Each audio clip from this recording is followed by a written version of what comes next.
spreading the news.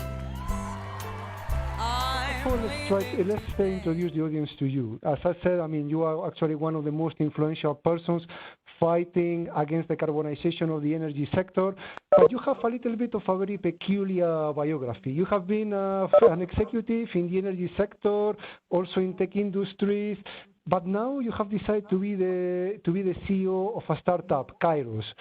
So would it be possible for you to introduce to our audience who is Antoine Roustad and what is Kayrros?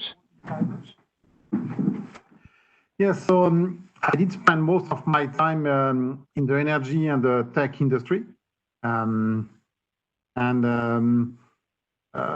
I realized during my work for big energy companies that the quality of information that was available for decision maker in the space, in the industry, in the energy industry, was really poor. For a lot of reasons, it's for geostrategic reasons. The states have always wanted to hide their reserve and access to energy. So it is by its history a very opaque industry.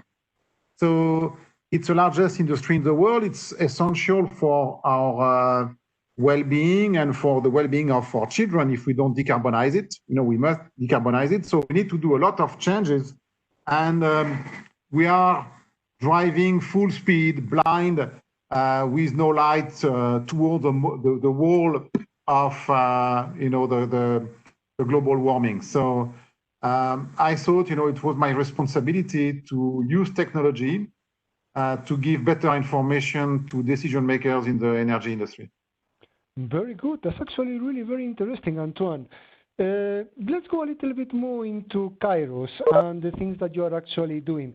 How do you define Kayrros? What is exactly the purpose of your company? It's really to provide decision makers in the energy space, in particular for climate action, using technology. So in the past, to look at energy, you had to use binoculars and count the number of tankers going out of Rotterdam. So that was not very efficient. Now, and you can see that on the map now of this map is showing the detection of methane thanks to the Sentinel-5P satellite operated by ESA. So here we can see from the space all the large methane leaks that are happening on a global basis. So we were used to binoculars and human intelligence. Now we have the technology, the satellite, to understand, to see what's going on everywhere in the planet. So it's the end of the pigeon carrier era. This era is over. Now we can actually see what's going on, which I think is absolutely fundamental for climate action. Thank you very much, Antoine.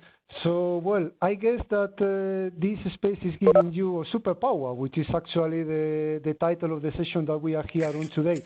So, I mean, we have actually described this possibility to see, but what is exactly your superpower? What is what Kayrros really does differently thanks to space?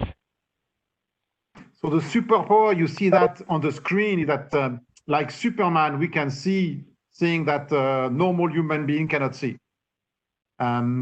So the methane is a very powerful greenhouse gas, and you cannot see it, you cannot smell it.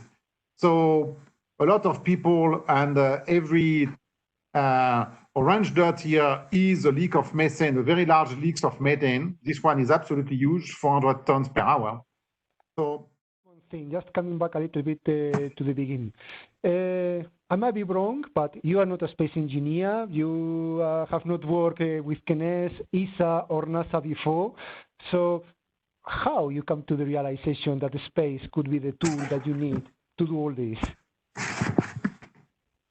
So we knew that as there is no global government, there is no the government of the world. We knew that the only way to look at the energy system was to use satellite. Now we partners with with researchers at the University Paris-Saclay that have been working with CNES and ESA and NASA for a long time. So we did hire a team at the Centre Borelli in the University of Paris-Saclay. We have been working on satellite imagery for 20 years and are very powerful. So we partner with certainly one of the best teams here.